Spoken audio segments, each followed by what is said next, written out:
이게 이제 실사례인데 그 한 10년 전에 어떤 이제 대기업 회장님이 그 6천억을 이제 계열사를 통해서 이 자금을 이제 유용했죠. 그래서 3천억은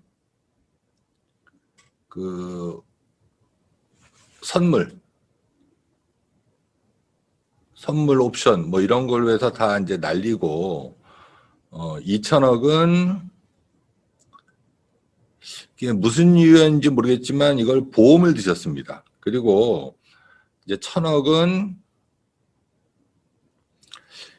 개인적으로 이제 유용했는데 이게 이제 그 뭐 무속인 통해서 뭐 이렇게 했다 뭐 이래서 이제 그 언론에 한 10년 전에 나왔죠. 근데 그래서 이제 결국은 이제 구속되셨죠, 이분이. 지금 뭐 사업을 잘하고 계시지만. 그런데 과연 이제 이게 끝이었을까? 사실 이제 이런 얘기를 우리 이제 세무조사관 출신 세무사들하고도 얘기를 많이 합니다. 아마 이게 아마 상속이나 뭐 이런 것들 때문에 하셨을 것 같은데 또 이제 그 동생분이 계셔서 뭐 조사는 일단 여기까지는 끝났지만 또 안에 들여다보면 뭐 또 다른 내용이 있을 수도 있는 거죠. 어떻든 간에 이제 세무조사라는 거는 좀 준비를 해야 된다. 이제 이런 겁니다. 한번 보시죠.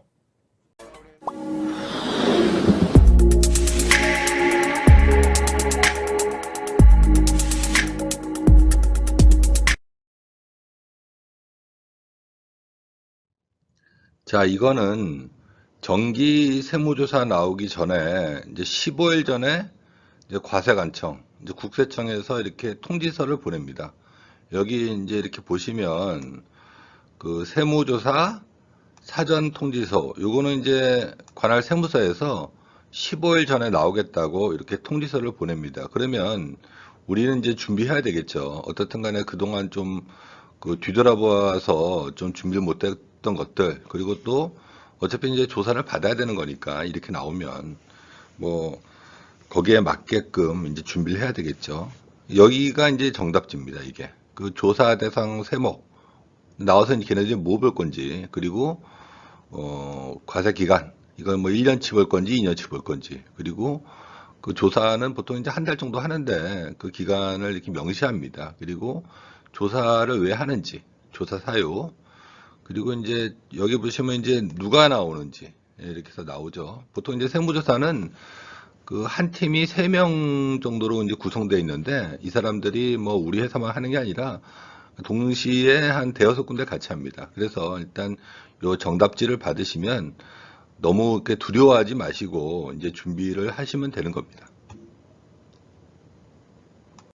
자, 이제 15일 동안 우리가 이제 할 것들인데 이제 마음속에 이제 이렇게 하겠다고 이제 몇 번 다짐하시고 조사 받는 기간에 우리가 이제 그 준비를 좀 철저히 하셔야 되죠. 예.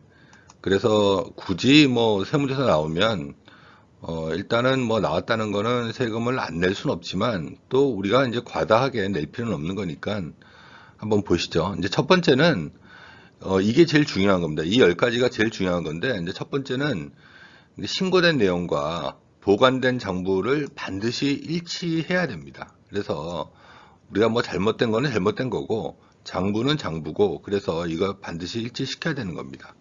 자, 두 번째는 금융계좌, 특히 이제 고액으로 입출금된 것들은 항상 주의하시고, 뭐, 이제 회사 사정상, 뭐 이런 것들이 항상 다 있잖아요. 그렇지만 항상 이것도 대비하셔야 되는 겁니다. 자, 세 번째, 이거 아주 중요한 겁니다. 적은 내부에 있습니다. 우리 이제 임직원들, 그리고 이제 고객들, 이 사람을 관리를 좀 철저히 하셔서 투서나 또 제보에 의해서 우리가 세무조사 나오지 않게끔 준비하셔야 됩니다. 그래서 우리 이제 직원들한테 너무 많은 거를 오픈하면 그게 이제 대표님한테는 독이 돼서 들어옵니다. 그래서 적은 항상 내부에 있는 겁니다. 예. 자, 그 다음에 담당 조사관의 이제 이력과 성향을 파악하셔야 됩니다. 근데 이게 사실 쉽지는 않는 얘기지만 어떻든 간에 우리가 이제 선 닿는 대로 이 사람이 진급을 앞두고 있는 사람인지 이 사람이 뭐 이런 걸 좀 파악을 하는 게 좋습니다. 그래서 막상 이제 조사가 나와서 이 사람이 이제 옷 벗고 이제 보통 이제 세무조사관들도 마찬가지고 국세청 직원들이 그 세무사로 이제 전업하시는 분도 많거든요. 그래서 이제 제일 좋은 거는 사실은 이제 전업할 준비하고 있는 세무사들, 이런 사람들은 사실은 너무 과도하게 조사를 하지는 않습니다. 그래서 이 세무조사관을 좀 파악하는 게 좋다. 예. 그리고 이제 세무조사관도 사실은 사람입니다. 그래서 굳이 이렇게 기싸움 하실 필요 없이 좋은 관계를 유지하는 게 좋습니다. 나와서 뭐 이렇게 말이라도 좀 좋게 하고 좀 읍소를 하시는 게 좀 좋습니다.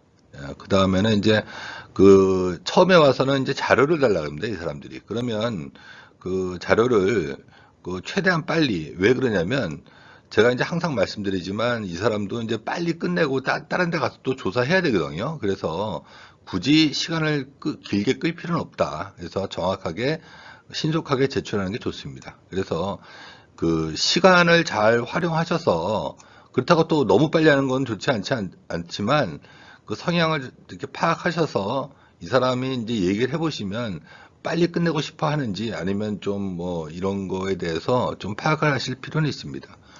자, 그 다음에는 이제 이 국세청 조사관들은 사실은 우리 회사에 와서 세금을 걷는 게 목적입니다. 그래서 뭐 술도 한잔 할 수 있지만 너무 과도하게 많은 것을 털어놓을 필요는 없습니다. 그게 나중에 그 다음날 이제 술 먹고 그 다음날 아침에 와서 그 장부 달라 그러는 경우도 많습니다. 그래서 굳이 이 사람들을 다 믿을 필요는 없습니다.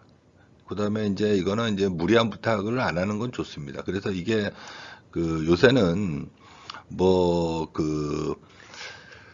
과도하게 무슨 뭐 이렇게 표현을 하고 이런 것들이 오히려 읍소를 하는 게 좋지 뭐 과도하게 뭐 청탁이라든지 뭐 이렇게 범법으로 갈 수 있기 때문에 이런 거는 안 하는 게 좋습니다. 그리고 이제 제일 중요한 건데 이것도 이제 최선을 다했으면 솔직히 인정하고 이 사람들이 밝혀낸 거에 대해서는 뭐 솔직히 인정하고 선처를 구하는 게 좋습니다.